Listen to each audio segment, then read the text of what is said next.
आज के इस भरी सभा में भारत जोड़ो न्याय यात्रा के लीडर और इस यात्रा को यशस्वी करने के लिए खुद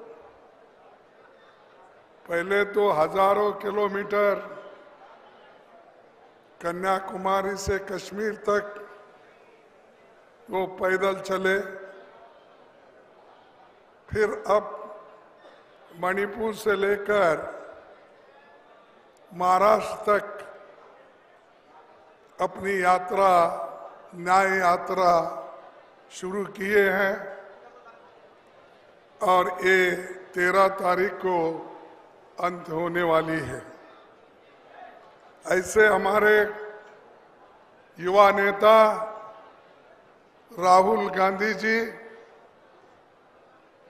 जो कहते हैं वो करके दिखाते हैं और इसीलिए वो कामयाब होते आए हैं अपने काम में, और उनके साथ सभी हमारे युवा लोग आज जुड़े हुए हैं। आज का इस जो सभा है ये बहुत ही महत्वपूर्ण सभा है, क्योंकि जब राहुल जी 14 जनवरी से मणिपुर से चलकर आज मध्य प्रदेश में आए हैं।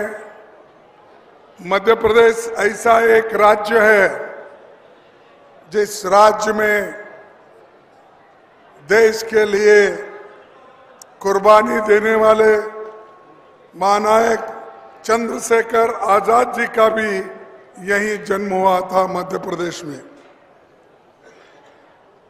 तटिया भील जी इसी मध्य प्रदेश के थे, भीमा नायक ये भी इसी मध्य प्रदेश से थे, और संविधान निर्माता डॉक्टर बाबा साहब अम्बेडकर का जन्म भी इसी मध्य प्रदेश महू में हुआ था। तो ऐसे बड़े बड़े हस्तियां इस मध्य प्रदेश में जन्म लिए हैं, देश के लिए लड़े हैं और आजादी लाने में उनका काम बहुत बड़ा है।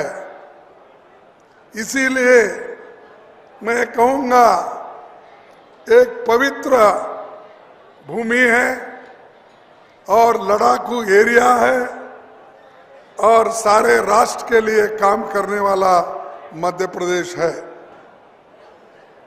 दूसरी बात, मध्य प्रदेश में आज हर तरफ गड़बड़ी है और इससे पहले भी गड़बड़ी करते ही रहे थे। मुझे एक आश्चर्य हुआ, जो भी कोई मेरे गुलबर्गा एरिया में आता है कुछ ना कुछ अपशब्द हमारे बारे में बोल के चले जाता है।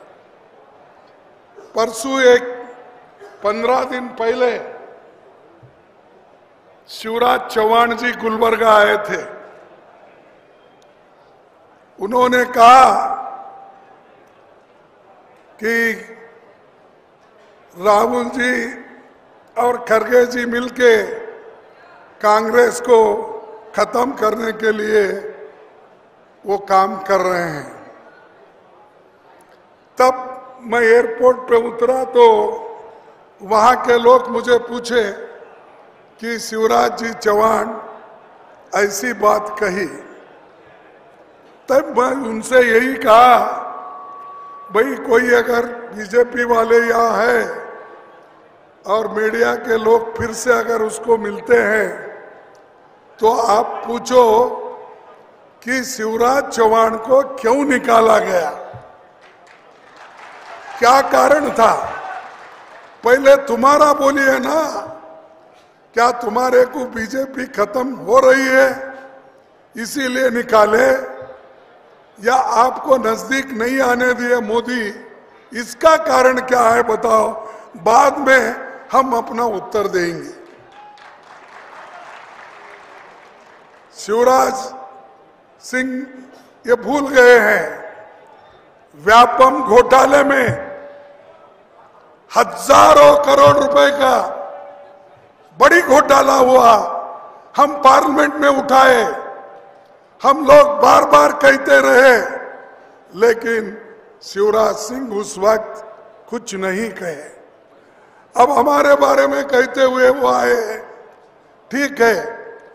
अब एक तरफ मोदी, एक तरफ अब शिवराज सिंह, जिनको इंचार्ज कर्नाटक में भेज के उन्होंने बनाया है, तो अपनी बात कहना है तो कह रहे हैं। मैं आप लोगों से अपील करता हूं, ये जल, जंगल और जमीन, ये जो कब्जा कर रहे हैं लोग, इसको आप रोकना चाहिए। रोकने के लिए आपकी एकता की जरूरत है, और ये कहना चाहिए कि ये जंगल, जमीन और जल ये हमारा प्रॉपर्टी है, ये आपका और मोदी जी का नहीं है, इसको हम बेचने नहीं देंगे, इसे हम बेचने नहीं देंगे, ये आपको कहना होगा। अब आने वाले पार्लियामेंट चुनाव में आज आपको ये भी कहना है, भाई मध्य प्रदेश में 3 लाख से अधिक वन अधिकार पट्टे खारिज किए। 3 लाख जो पट्टे जिनको मिला था, मिलने वाला था, उसको उन्होंने खारिज किया। ये गरीबों के लिए काम करने वाले हैं। जो लोग हमारे पट्टे कैंसल करते हैं, जो लोग जंगल लूटते हैं, जो लोग जमीन लूटते हैं, ऐसे लोग क्या गरीबों के वफादार या गरीबों के लिए काम कर सकते हैं? कभी नहीं। और इसीलिए राहुल जी ने ये न्याय यात्रा निकाली है। किनके लिए न्याय यात्रा? न्याय यात्रा किसानों के लिए, न्याय यात्रा युवाओं के लिए, न्याय यात्रा जो लोगों को नौकरी नहीं है उनको नौकरी दिलाने के लिए, न्याय यात्रा जो इस अपने मध्य प्रदेश ही नहीं सारे देश में आज जो महिलाओं के ऊपर अत्याचार हो रहे हैं, अन्याय हो रहे हैं, कुचले जा रहे हैं, ऐसे उनके खिलाफ ये न्याय यात्रा है। उतना ही नहीं, बीजेपी सरकार हमेशा गरीबों के बारे में ज्यादा आजकल बात कर रही है। मैं पूछता हूं मोदी जी को, जब यहां आते हैं, आप भी पूछिए, जब शिवराज की सरकार थी, एक शेड्यूल ट्राइब आदिवासी बच्चे के मुंह में पेशाब किया गया, उसको को आपने शिक्षा दी? एक आदिवासी बच्चे के मुंह में इनके जमाने में पेशाब किया गया। बाद में मैं देखा उस बच्चे को, उस व्यक्ति को घर में लाके उसका पैर धो रहे हैं और उसकी पूजा कर रहे हैं। अरे बाबा, उसको पहले खाना दो, ये जो अछूतपन है उसको निकाल दो, जो गरीब है उसको कुचलने का छोड़ दो, बाद में पैर धो। पैर धोने से कोई खुश होता है? उसकी जितनी अपमान करना था आपने अपमान किया, उसको मनुष्य नहीं समझा। आपको आदमी नहीं समझा आपने। और कोई लोग उसके पैर धोने से, वो भी नकली था कि असली था मुझे मालूम नहीं, किसको लाए थे, किसको बिठाए थे, और इन्हों भी बैठे अपना ऐसा टावेल लेके ऐसा ऐसा करते बैठे उसके सामने। ये है शिवराज। और ये हाथी के दांत खाने के एक होते हैं, दिखाने के एक होते हैं, उसमें यही शिवराज है, यही बीजेपी है ये।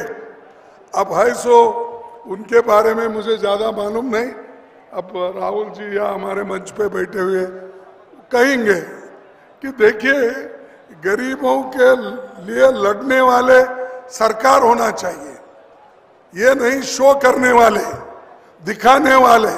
शुरू में तो शाह मोदी जी उनके लोग तो पहले पीरियड में शेड्यूल कास्ट के घर में, दलितों के घर में जाके खाना खा रहे सो बताते थे लोगों को।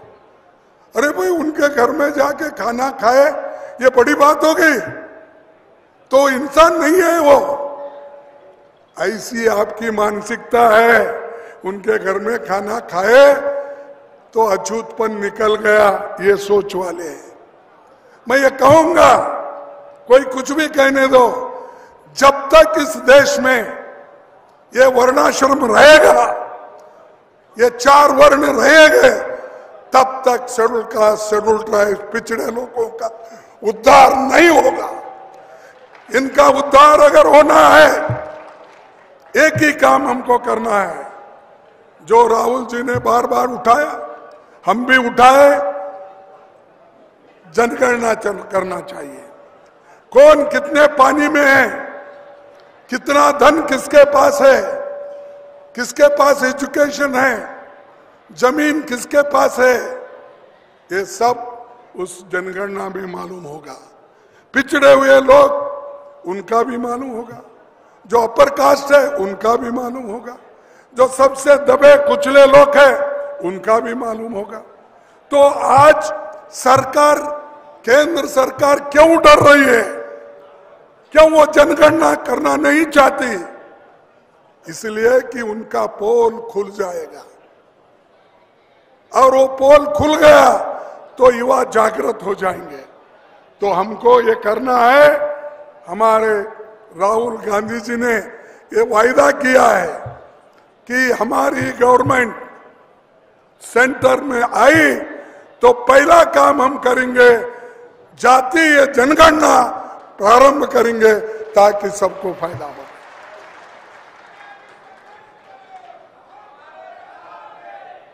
अगर मोदी है तो मुमकिन है, ये स्लोगन बहुत चलता है, तो मैं कहूंगा मोदी के जमाने में 45 सालों में सबसे ज्यादा अगर बेरोजगारी कब हुई तो वो मोदी जी के जमाने में हुई। बढ़ती महंगाई सबसे ज्यादा कब हो गई, वो मोदी जी के जमाने में हुई। मोदी जी अमीर और गरीब में जो खाई है वो कम नहीं कर सके, क्योंकि वो चाहते ही नहीं।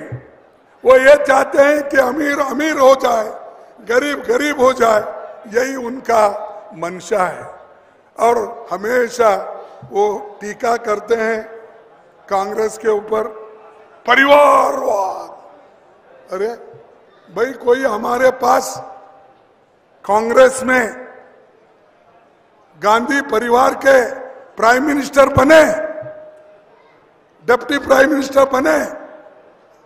राजीव गांधी जी के बाद एक व्यक्ति किसी जगह पे हमारे देश में नहीं था, लेकिन आप लोग एक के पीछे एक लगे हुए हैं और खुद लोग आप सत्ता के लिए लड़ रहे हो।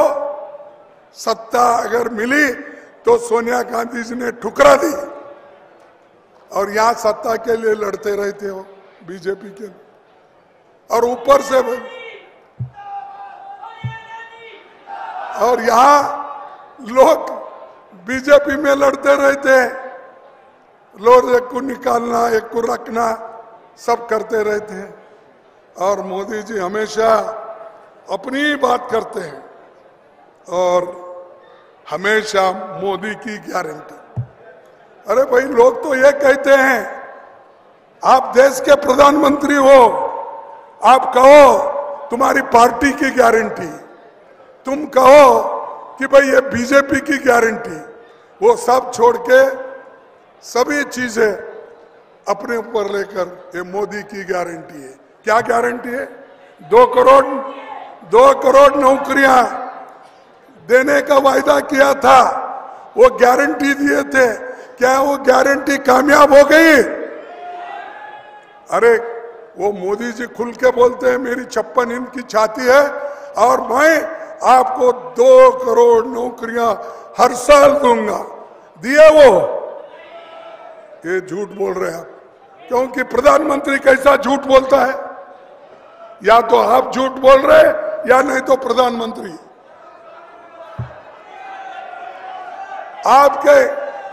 आपके जॉब में 15 लाख डालूंगा बोले, मिले आपको 15 लाख? नहीं मिले तो मोदी झूठ बोल रहे हैं क्या आप झूठ बोल रहे हैं? ठीक है, किसानों की आमदनी मैं 2 गुना कर दूंगा। हो गई किसानों की आमदनी 2 गुना। तो कौन झूठ बोल रहे हैं? मोदी झूठ बोल रहे।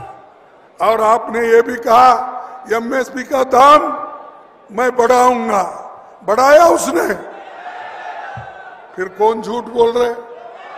इसीलिए मैं बार बार ये कहता हूं कि मोदी झूठ बोलते हैं और झूठों के सरदार है, इसीलिए मैं बोलता हूं।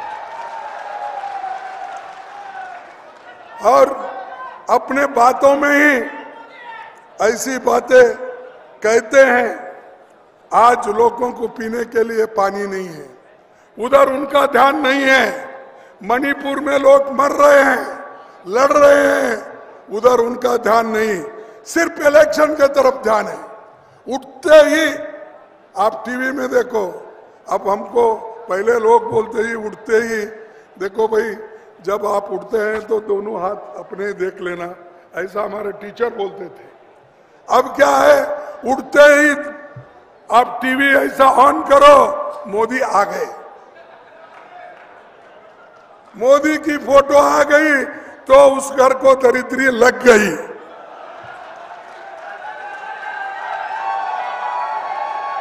तो वो विकास चाहते नहीं, गरीबों की भलाई नहीं चाहते,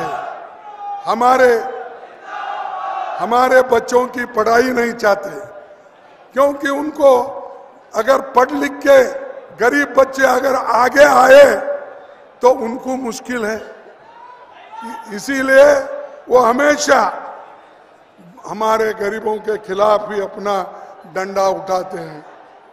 और जब कांग्रेस पार्टी बढ़ती है,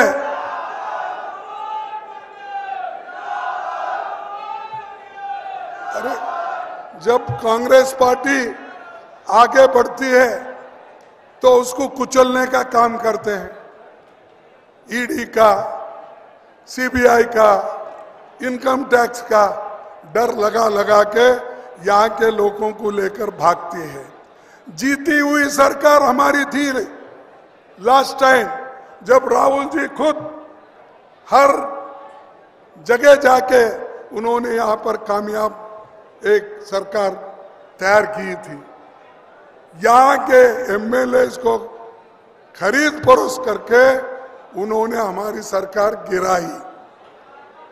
तो ये जीतने के बाद भी गिराने वाले लोग ये बीजेपी के लोग हैं। और बात बढ़िया करते हैं। अब रिसेंटली सुप्रीम कोर्ट का एक जजमेंट आया है। क्या आया है कि पहले तो सुप्रीम कोर्ट ने कहा कि भाई जो बॉन्ड, इलेक्शन में हम लोगों को जो चंदा देते हैं वो इलेक्शन बॉन्ड के रूप में, वो जो बॉन्ड दिए हैं उनका उनका बॉन्ड दिए लोगों का नाम तुम पब्लिश करो, कौन किस किस के पास ये बॉन्ड लिए हैं उनका नाम प्रकट करो, ये सुप्रीम कोर्ट ने कहा। लेकिन आज रिजर्व बैंक ऑफ इंडिया ने यह कहता है कि हमारे पास अभी उतने आंकड़े नहीं मिले, जल्दी नहीं कर सकते, हम खुलासा करेंगे नाम का जून के बाद। अरे आपके पास नाम है तो खुलासा क्यों नहीं करते? ये जो है बीजेपी की बात सुन के आज रिजर्व बैंक ऑफ इंडिया उन लोगों का नाम खुलासा नहीं कर रही जो उनको चोरी से बॉन्ड दिए, जो ईडी में उनको क्लीन करने के लिए जो उनके पास पैसे लिए, उनका नाम खुलासा नहीं करना चाहते। ये है मोदी जी, दिखाते एक, करते एक, और जो पैसे उनको दिए उनका नाम बताने में क्या अर्ज है भाई? क्यों आप छुपा रहे हो? क्यों आप बंद कर रहे हो? इसका मतलब यही है कि ये सारे लोग चोरी करके चंदा जमाए हैं और उसके नाम पे वो लोग और भी चंदा लूटना चाहते हैं। तो भाइयों, मैं ज्यादा वक्त आपका नहीं लेता, लेकिन यहाँ पर हर घोटाला हुआ, व्यापम तो है ही है, फिर उसके बाद उज्जैन महाकाल का घोटाला, भगवान के नाम पे भी घोटाला चलते हैं मध्य प्रदेश, और उसके बाद भ्रष्टाचार तो है, लेकिन यही लोग हम लोगों को हमेशा यही बोलते कांग्रेस सरकार ठीक नहीं, कांग्रेस सरकार ये की भी की। और एक बात आपको बताता हूं, मीडिया का रिपोर्ट है, ये मेरा नहीं है, मीडिया के रिपोर्ट में, सीएजी के रिपोर्ट में ये आया है, कम से कम बीजेपी की सरकार कहां कहां है, केंद्र में हो, राज्य में हो, उन्होंने 8,50,000 करोड़ का घोटाला उन्होंने किया है। ये सीएजी रिपोर्ट में, मीडिया के रिपोर्ट में, आप पूछिए किसको भी, इतना रहते हुए भी ये लोग ऐसा समझते हैं हम बड़े पाक हैं, और हर पार्टी के लोगों को वो ले लेते हैं अपने पास, लेने के बाद पहले तो बोलते हैं करप्ट है, ये कलंकित है बोलते हैं, लेकिन उनको बीजेपी में जाने के बाद, उसमें खास करके हमारे जो शाह हैं, होम मिनिस्टर, जिन्होंने ईडी सीबीआई रख लिया, जिन्होंने कोऑपरेटिव सोसाइटी रख ली, ये नेता सबको अंदर लेते हैं। उनके पास होम मिनिस्ट्री में एक बहुत बड़ा वॉशिंग मशीन है, बहुत बड़ा वॉशिंग मशीन, उसमें ये कलंकित लोगों को डालने के बाद वो सब क्लीन हो जाते हैं, वो क्लीन हो जाते हैं। अरे भाई, कल तक तो करप्ट था, कल तक तो जब तक कांग्रेस में था उसको गालियां देते थे, फिर अब क्यों आए भाई? तुम्हारे वॉशिंग मशीन में क्लीन हो गए? ऐसा देश को लूटने वाले लोग, देश के लोगों को भ्रमित करने वाले लोग, इनसे दूर रहना चाहिए, इनको सबक सिखाना चाहिए, और हम सब लोग एक होकर काम करना चाहिए। और मैं चंद बात, गारंटी, जब कभी भी राहुल गांधी जी किसी राज्य में जाते हैं, उन्होंने गारंटी दी, चाहे तेलंगाना हो, चाहे कर्नाटक हो, आज जो गारंटी उन्होंने दी थी, वो गारंटी हमने इम्प्लीमेंट किया, उसको लागू किया, चाहे वो 5 गारंटी कर्नाटक के हो, 6 गारंटी तेलंगाना के हो, हमने किया। और हमारी सरकार केंद्र में अगर आएगी, हम जो गारंटी हम दे रहे हैं, एमएसपी का लीगलाइज गारंटी, युवाओं के लिए जो गारंटी हम दे रहे हैं, उसकी घोषणा राहुल जी करेंगे।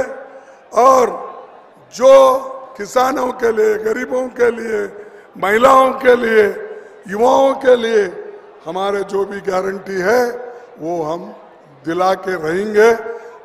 हमारी गवर्नमेंट अगर आई तो जरूर हम दिलाएंगे, उसमें कोई शक नहीं है। भाइयों, मैं एक ही बात आपके सामने कहकर अपना बात समाप्त करता हूं, क्योंकि वक्त भी बहुत हुआ। राहुल गांधी जी भी बात करने वाले हैं, आप भी बहुत देर से बैठे हैं। मोदी ने क्या किया था? वायदे किए थे, वायदे पे वायदे, हर जगह जाते वायदे करते हैं। तो मैं एक वायदा उनका आपके सामने कहना चाहता हूं, पढ़ के सुनाना चाहता हूं। वादा किया था उजालों का क्या हुआ? वादा किया था उजालों का क्या हुआ? जन्नत के उन हसीन हवालों का क्या हुआ?